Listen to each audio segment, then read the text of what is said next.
और ज्यादा समय नहीं लेते हुए हम वो गीत आप सबको सुनाना चाहेंगे जो गीत जिस गीत को आप सब लोग बहुत प्यारा आशीर्वाद देते रहते हैं। बहुत कम लोग बचे हैं, गिनती के कुछ लोग। और मेरे ख्याल से कितने लोगों ने यहाँ जितने खड़े हैं उतने लोगों ने प्यार किया है। कितने लोगों ने आप किए हैं?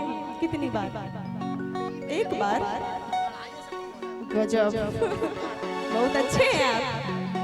आपकी तरह सबको होना चाहिए। नहीं, लेकिन कम से कम जिंदगी में 8-10 बार हो ही जाता है सबको। नहीं, एक ही बार होता है। अब बाकी लोग को नहीं हुआ है।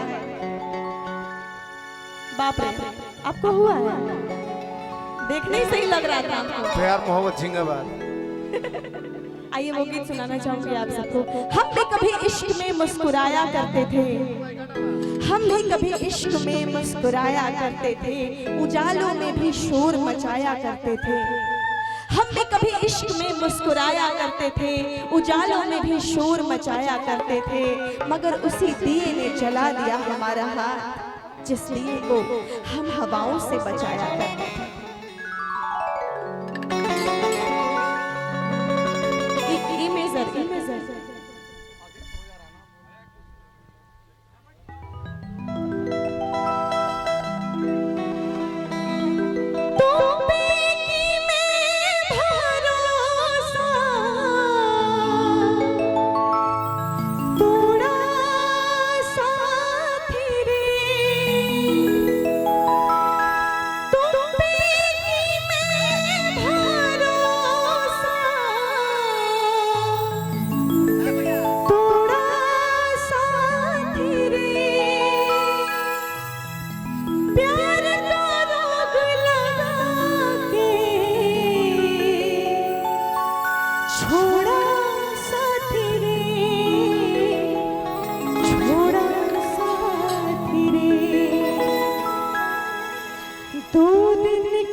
कहना है हम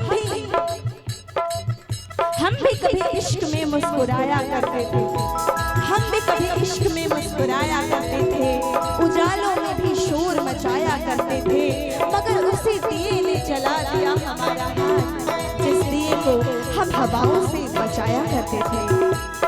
2 दिन की